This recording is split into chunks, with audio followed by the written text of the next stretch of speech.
ఇలా plain blouse ఒకటి తీసుకున్నానండి. ఇది కాటన్ సారీ మీద బ్లౌజ్ అనమాట. ఇక 1-2 సార్లు కట్టిన తర్వాత ప్లెయిన్గా ఉంది కదా, దీని మీద ఏదైనా డిజైన్ వేద్దామని ఇలా బెండకాయతో పెయింట్ ఎలా చేయాలో మీకు చూపించాలనుకుంటున్నాను. దీనికోసం గోల్డ్ కలర్ ఒకటి కలర్ వాడుతున్నాను అనమాట, paint. Welcome back to my channel Sakhi thoughts. చూసారా ఫ్రెండ్స్, ఇలాగా పరుచుకుని దీనికి ఫ్రేమ్ పెట్టడానికి కుదరదు కాబట్టి ఇలా పేపర్ ఒకటి కింద పెట్టేసి ఇలా పరుచుకోండి నీట్గా. దీని మీద పెరల్ పెయింట్స్లో గోల్డ్ కలర్ తీసుకున్నానండి. ఇది కొంచెంగా వేసుకుని ఒక్క చుక్క వాటర్ వేసుకుని దీన్ని బాగా డిప్ చేసి బాగా కలిపిన తర్వాత పెయింట్ వేయాలి. ఇది కలిసిన తర్వాత బెండకాయ చక్కగా ఇలాగా కోసేయాలన్నమాట. కోస్తే ఇలాగ 5 కన్నాల కింద వస్తాయి కదండి, అది డిజైన్ బాగా వస్తుంది. ఇది మనం పిల్లలకు కూడా చక్కగా ఇలాంటి పెయింట్ నేర్పించవచ్చండి. సెలవుల్లో సమ్మర్ కదా, వాళ్ళకి పెయింటింగ్ నేర్పించినట్టు ఉంటుంది. వెజిటేబుల్స్తో ఎలా చేయాలన్నది వాళ్ళకి ఒక ఐడియా వస్తుంది అన్నమాట. ఇలా చక్కగా వేసుకుంటూ వెళ్ళిపోవడమేనండి. మనకు నచ్చినట్లు నచ్చిన చోట వేసేసుకోవచ్చు బ్లౌజ్ అంతా కూడా. ఒక్క 2 నిమిషాల్లో బ్లౌజ్ అంతా రెడీ అయిపోద్దండి ఇలా వేసుకుంటే. ఇది వేయడం కూడా చాలా ఈజీ. అసలు పెయింట్ మాకు రాదు, బ్రష్ పట్టుకోవడం అన్నవాళ్ళు కూడా ఈజీగా వేసేసుకోవచ్చండి.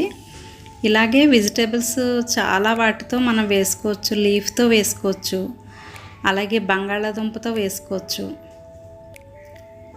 వెల్లుల్లిపాయతో వేసుకోవచ్చు. ఇలా రకరకాలుగా పెయింట్ చేసుకోవచ్చండి. మీకు ఇంట్రెస్ట్ ఉంటే కామెంట్ పెట్టండి. ఇంకా ఇలాంటి వీడియోస్ మీకోసం ఎన్నో చేస్తాను. అయితే పిల్లలకు కూడా మైండ్ సెల్లలు పట్టుకునే ఉంటున్నారు కదా, ఇంకా వాళ్ళకి ఖాళీ అయితే చాలు. అలా కాకుండా ఇలాగా మనం ఏదైనా నేర్పించిన వాళ్ళం అవుతాం. వాళ్ళకి ఒకటి చేసామన్న ఇంట్రెస్ట్, ప్రతి పని మీద ఇంట్రెస్ట్ వస్తుందండి. చిన్నప్పటి నుంచి ఇలాంటి చిన్న చిన్న పనులు నేర్పిస్తే కనుక వాళ్ళకి కూడా మైండ్లో ఇవి గుర్తుండిపోతాయి అన్నమాట.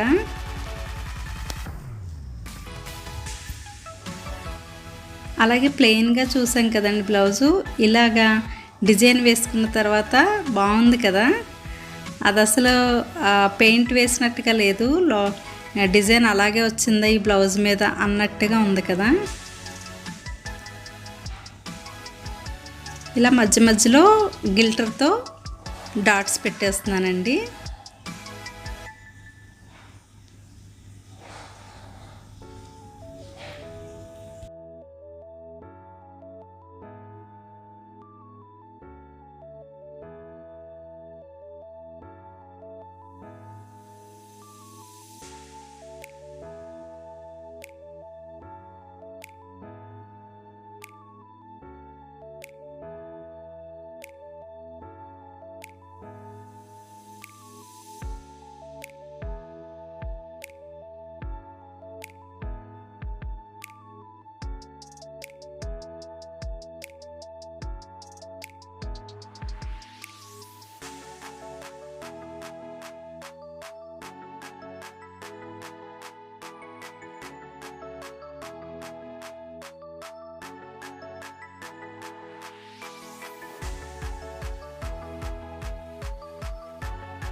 ఫ్రెండ్స్ చూసారా, ఆరిన తర్వాత చాలా బాగా వచ్చింది కదా. ఈ వీడియో కనుక మీకు నచ్చినట్లయితే ఒక లైక్ ఇవ్వడం మాత్రం మర్చిపోకండి ఫ్రెండ్స్. ఇంకా మీలో ఎవరైనా సబ్స్క్రైబ్ చేసుకోకుండా చూస్తున్నట్లయితే ప్లీజ్ సబ్స్క్రైబ్ చేసుకోండి. అలాగే మీకు ఎలాంటి వీడియోస్ నచ్చుతున్నాయో తప్పకుండా కామెంట్ చేయండి.